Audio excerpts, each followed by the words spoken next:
இனிமேல் இந்த பெண் வந்து குழந்தை பெற்றுக் கொள்வதற்கான தகுதி இல்லாத ஒரு நபர் வந்து முடியாது அவங்களால அப்படின்னு அது காரணம் சொல்லும்போது இவளுக்கு வெடிச்சு அழ ஆரம்பிக்கிறா.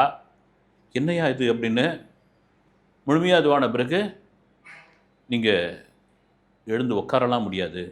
ஏன்னா உங்களுடைய தண்டுவடத்தில் மிகப்பெரிய அளவில் பாதிப்பு ஏற்பட்டுள்ளது. ஒரு மனிதனுக்கு மிக முக்கியமான விஷயம் முதுகு தண்டுவடம் தான். அதுதான் தண்டுவடத்தில் மிகப்பெரிய இதுவாக அவ்வளோ அறுவை சிகிச்சை அந்த உடம்புல பண்ணியிருக்காங்க. இங்கே படுத்தபடியாக தான் இருக்கணும் அப்படின்னு படுக்கையிலே போட்டாங்க. எவ்வளோ பெரிய வேதனையாக இருக்கும் பாருங்க வந்து. ஒரு பெண் ஓடிக்கிட்டு இருந்தா, ஆடிக்கிட்டு இருந்தா, பாடிக்கிட்டு இருந்தா, ஒரு திருமணத்தை வந்து அவ்வளோ சந்தோஷமாக அனுபவிச்சிருந்தா, ஒரு கார் விபத்து, அந்த விபத்தில் வந்து இவ்வளோ காயங்கள், இவ்வளோ இதுவாக மீண்டு வந்து கடைசியில் வந்து நீங்கள் படுத்துக்கிட்டு தாங்க இருக்கணும், உங்களால் ஒன்றும் முடியாதுங்க, அவ்வளோதான், நீங்கள் படுத்தபடிக்கே இருங்க, ஆண்டவன் விட்டது வேறு வழி கிடையாது அப்படின்னு. படுக்கைனா ஒரு நாள் இல்லை, 2 நாள் இல்லை, 2.5 வருஷம் படுக்கையில் இருக்கிறா. எப்படியாப்பட்ட கொடுமையாக இருக்கும் பாருங்க.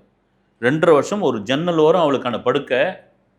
அவங்க அம்மா எல்லா உதவிகளும் பண்ணுறாங்க. அங்கேயே தான் இயற்கை உபாதையெல்லாம் பண்ணி ஆகணும். ஒன்றுமே நகரவே முடியாது. பறவைங்களோட சத்தம் கேட்குது, மனிதர்களுடைய சத்தம் கேட்குது. எப்படி இருக்கும் வந்து? வேலைக்கு போகிறாங்க, ஸ்கூலுக்கு போகிறாங்க, மகிழ்ச்சியான குரல் கேட்குது, வெளியே இன்னொன்று நடந்துகிட்டு இருக்கு. உள்ளுக்குள்ளே தன்னுடைய தாயின் தகப்பனை வந்து மௌனமாக இருக்கிறாங்க, அழறாங்க. ஃபிசியோதெரப்பி வந்து வைத்தியம் பண்ணுறாரு, கொண்டு வந்துடலாம், மீட்டு கொண்டு வந்துடலாம், ஒன்றும் பயம் இல்லைன்னு போலியான ஒரு நம்பிக்கை கொடுக்குறாங்க.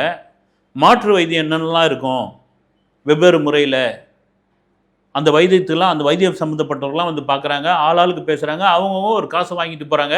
இவளுக்கு ஒரு பெரிய நம்பிக்கையே இல்லை வந்து. அவளுக்கு தெரிஞ்சு போச்சு நம்முடைய வாழ்க்கை இப்படி தான் இருக்க போகுது அப்படின்னு.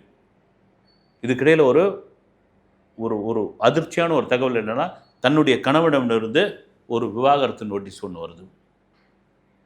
விவாகரத்து நோட்டீஸ் வருது. ரைட், ஓகே, ஒன்றும் பண்ண முடியாத நம்மளை வச்சு என்ன பண்ண போகிறான், ஒன்றும் இல்லை, ரைட்டு, கேட்குறது நியாயம்தான். அதில் கையெழுத்து போட்டு கொடுத்துட்றான். கொடுத்து சில மாதங்களில் அவனுக்கான 2வது திருமணத்துக்கான பத்திரிகை அனுப்பிச்சி வைக்கிறான். அவன் எவ்வளோ பெரிய கல்லஞ்சக்காரனாக இருப்பான் பாருங்க. பத்திரிகை அனுப்பிச்சி வைக்கிறான்.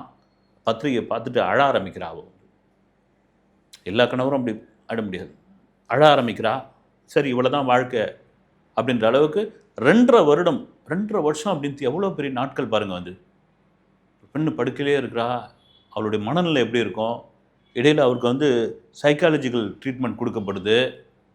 அதுக்கப்புறம் அவளுக்கு வந்து ஒரு ஃபோர்ஸ் ஒன்று வருது வந்து. இதுதாங்க நம்மளை மீறி சக்தின்னு வாங்கலாம், அது மன வலிமை தான் வந்து.